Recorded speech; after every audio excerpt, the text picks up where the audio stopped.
We're living it up, palm trees with sea breeze. We're living it up, no clouds with blue seas. We're on a jet ski, living this life, tropical island paradise. We're living it up, palm trees with sea breeze. Nothing I say is financial advice and shouldn't be constituted as financial advice. I'm a grown-ass man in a Spider-Man mask who gives you fire crypto information. Again, none of this is financial advice. Make your own decisions. What is up, everybody? I'm Mr. Man, and if this is the first time on my channel, welcome. I come and I bring fire whenever I can, and I teach you guys what crypto is about. I teach you guys the financial system. I talk about micro, macro events taking place. The charts I don't really get into. I'm still learning that. I'm in my trading journey still, so I don't want to go and make an ass of myself. But today is about patience. The saying is patience is a virtue, and it can be, and it is, but patience is more of a practice. So this is something you're going to have to continuously practice for it to become that virtue that you would so like it to be. And the reason I'm saying that is because a lot of people enter into the crypto space expecting the pumps and just to get rich quickly that they hear happening to everybody else or happened to everybody else in the past. We're in a different place now. This is use case and utility crypto pumping now. And with regulations rolling in, you're not going to get those huge spikes. You might find that one gem meme coin that spikes up and then dumps. And if you can go for a ride, fantastic, do your thing. I'm not about that. I come here and I present the fundamentals to you guys. And I'm hoping that you want the fundamentals and the research and not the get rich quick scheme. Because if you get rich quick, you're going to lose that just as fast as you got it, guaranteed, because you have no discipline. And I understand that you have no discipline because you're looking to get rich quick. When you put the time in, you put the patience in, you put the sweat equity in, and you earn that, you will respect the money when it finally arrives. So, that being said, let's just jump into this here. This is an individual here talking to, I don't remember this brown guy's name, but he's talking to a white gentleman who is from PwC consultancy group there. And he's talking about the implementation of Basel 3.1 in Europe, or UK, sorry, when it rolls out in 2025. So listen to this, okay? Listen to this. So before we dive into property, yep. Your overview on where we stand at the moment. I know, kind of as of recording, currently it's still in CP mode, so we haven't quite received the PS yet. But your thoughts on it and your overview. Yeah, no, it's really interesting, and I think it's very timely. So obviously the PRA has committed to 1st of January 2025, as the live date, and I think the way the Basel 3.1 has landed in the UK is that they've stayed very close to the Basel regulations, perhaps a lot closer than some of the other jurisdictions like United States and the European Union, for example. I think the PRA has so they haven't, I guess, been as flexible as we thought they would. So there's a couple of examples on how they've been quite strict, for example, on the SME factors. As one example, compared to what we have seen from the proposal from the EU. So I think it will have an overall impact on firms. I expect capital requirements for Pillar 1 to go up for most firms, actually. And that's mainly driven by, I guess, higher, some higher risk weights. And then also the fact that for mortgages and resi mortgages, for example, there's a new way of calculating loan to value. So you go down the value at origination as opposed to the sort of market value. So that will probably more than offset some of the new risk weighting bands. So I think overall firms will expect to see a small increase in their capital requirements. Yeah, and so Basel 3.1 in the UK being implemented January 1st, 2025. Like I said, don't get hung up on dates because dates can change. Nothing is set in stone. You guys should know this. Everybody should know this now. That's what I was talking about what I had spoken about in the very, very beginning of this video. Do not get stuck on dates. Use dates as a guideline. So something may or should or could happen around on or after those dates, but do not get stuck on them, okay? So listen, he's going to ask the question what we're all thinking. Is this date set in stone? Impact studies for from firms like yourselves as well. So, yeah. Lastly, do you reckon the date's going to slip? Well, it's never say never. I think I think the date slipped a few times a couple of years ago. So we're working for like 2024 and so on. I don't think they will slip. At least that's not what I've heard. I think that I mean, they have done the consultation paper, and it's sort of landed okay, I think. And so I think it's I wouldn't say it's straightforward, but I think it's it's in line with their commitments, I think. And I think also in the latest business plan from the PRA, I think they committed to the 1st of January 2025. So, yeah, I don't think they will miss the deadline. There's quite a lot of reasons for that. I think it's also the kind of the European Union and the US and other jurisdictions are doing this at the same time. So, you have to, to get all your sort of ducks in a row. So, yeah, I'm not aware of any slippage, but yeah, never say never. Yeah. Excellent. So that being said, check this out. Here are some dates. Use the dates as a guide, not as the actual. They're not set in stone, okay? It's not written in pen, and it's not regulated that they're going to be supposed to go live this date. Use them as a waypoint that something could potentially happen on or before this date. And look for it in the news. Look for something that happens in the news. Not that SEPA is going live, but look for some actionable items. War intensifying, money printing happening, stimulus, billions upon billions and trillions being sent somewhere. A reason to continue with QE and printing and printing and printing, right? Look for a reason for these things to be going off.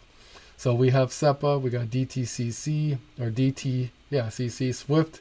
We got SWIFT standards, release, BNY, JPM, Wells Fargo, Bank of America, HSBC, Citi, Credit Suisse, Barclays, Eurostream system. The Eurostream system. I want to show you guys this, okay? So as I'm here, stopped on Euro systems, okay? The Euro system, check this out. I want to show you guys this. My buddy had sent me this. R3 Corda powers first digital bond issuance on Euroclear's digital financial market infrastructure. R3 Corda. Their first settlement is the first settlement token is XRP. They got XDC in there. They got a ton of good stuff up in there. So let's go through this. R3 Enterprise Distributed Ledger Technology DLT platform. Oh, you know what? Let me get back to that. I'll get back to this, but I do want to show you guys something quick. Where I'm going with all of this, okay? I'll go back to that, but these dates. I'll get back to Euroclear, but the dates.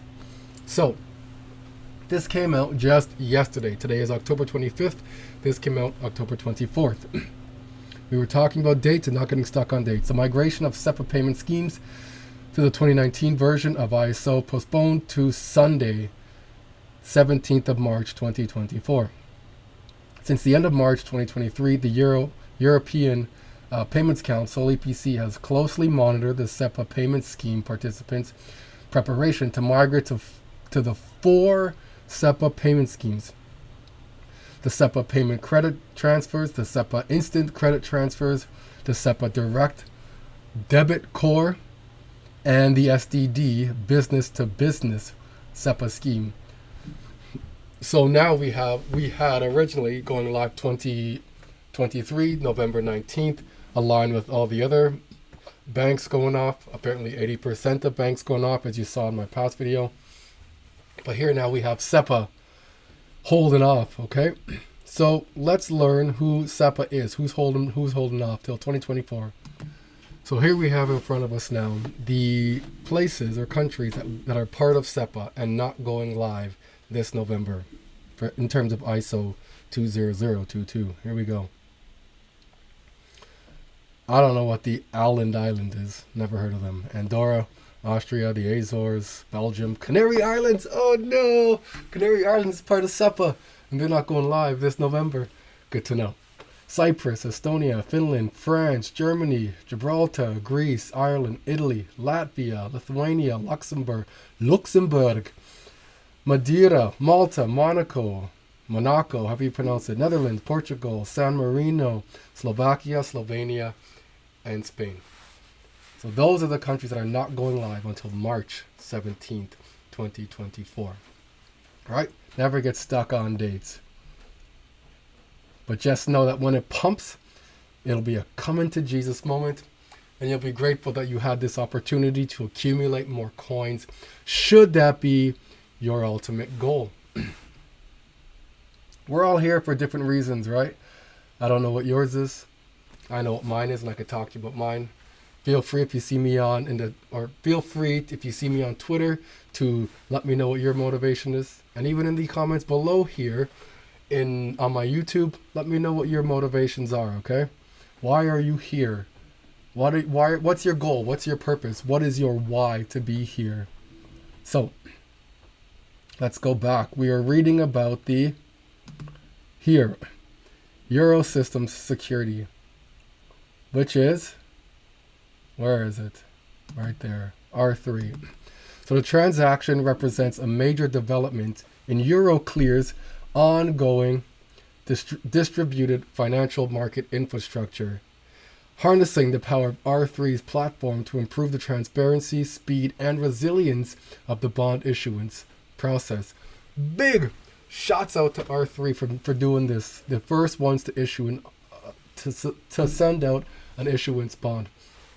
So the Supernatural Sovereign Agency, an SSA bond, was issued by the World Bank and Citi, and an R3 investor acting as an agent, an issuer agent, and TD acting as the dealer.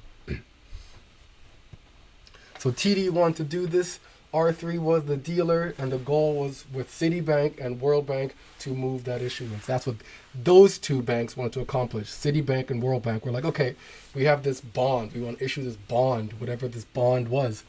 And TD's like, okay, I'll be the dealer to put this together for you guys. And R3's like, we'll use my platform and we'll create this bond using our R3 Corda. The issuance took place under UK law because UK had now come into law with maritime laws, okay?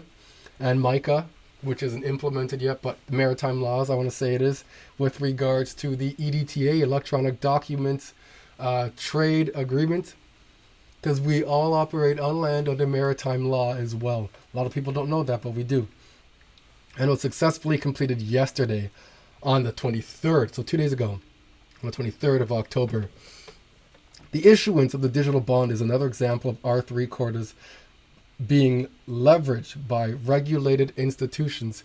Regulated institutions. There is regulations, I told you, around the world to digitize the capital markets and drive innovation forward. Awesome. Let's get that take from the World Bank now, okay? Okay. So the World Bank is the first issuer on Euroclear's new digital securities platform. The World Bank, International Bank for Reconciliation and Development, issued the first digital securities on a new digital financial market infrastructure, distributed ledger technology platform developed by Euroclear. The 3-year digitally native notes raised 100 million euro to support the financing of World Bank's sustainable development activities. All right. Powered by distributed ledger technology, Euroclear's DFMI enables the creation, issuance, and settlements of fully digital international securities. The securities are governed by English law. I told you so. Digitized. English law is maritime law. Digitization has the potential to improve transparency, increase efficiency, and reduce operational risk and cost in securities processing by connecting the Euroclear traditional settlement platform for secondary market operations. Investors can have full access to all Euroclear systems core and ancillary added value services. Good to know. Okay, so I didn't want to give bad information, so I decided to look up really quickly, is there a difference between English law and maritime law? And there is. Not just the names. How ironic. So, although the common law has historically been the foundation and prime source of English law, the most authoritative law is statutory legislation, which comprises acts of parliaments, regulations, and bylaws. In the absence of any statutory law, the common law and its principle of stare decisis, whatever, forms the residual force of law based on judicial decisions, custom, and usage. All right, clear as mud. Hope you guys understand that. Let's jump back to our previously scheduled program.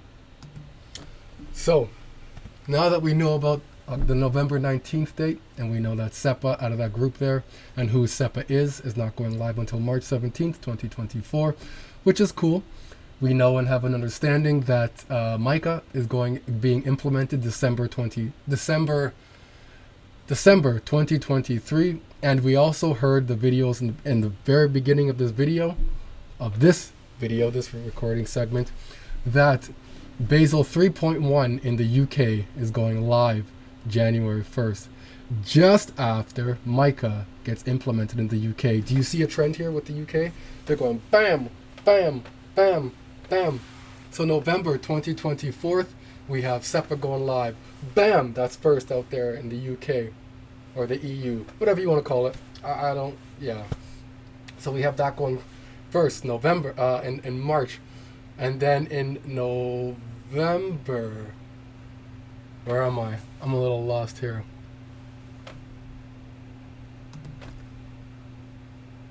Haha, okay. So after that, in December, we have the go live of MiCA, the MiCA, Markets and Crypto Assets. And then in January 2025, we have the Basel N3, Basel 3.1 going live in January, literally the following month, or it could be the next day, depending on when it is. If it's just December 31st, that MiCA is being implemented. I know it's December 2023. So, perfect. So let me just jump into this now. I'm new to the WADS community as well. Love me some Ripple, but I want you guys to hear this.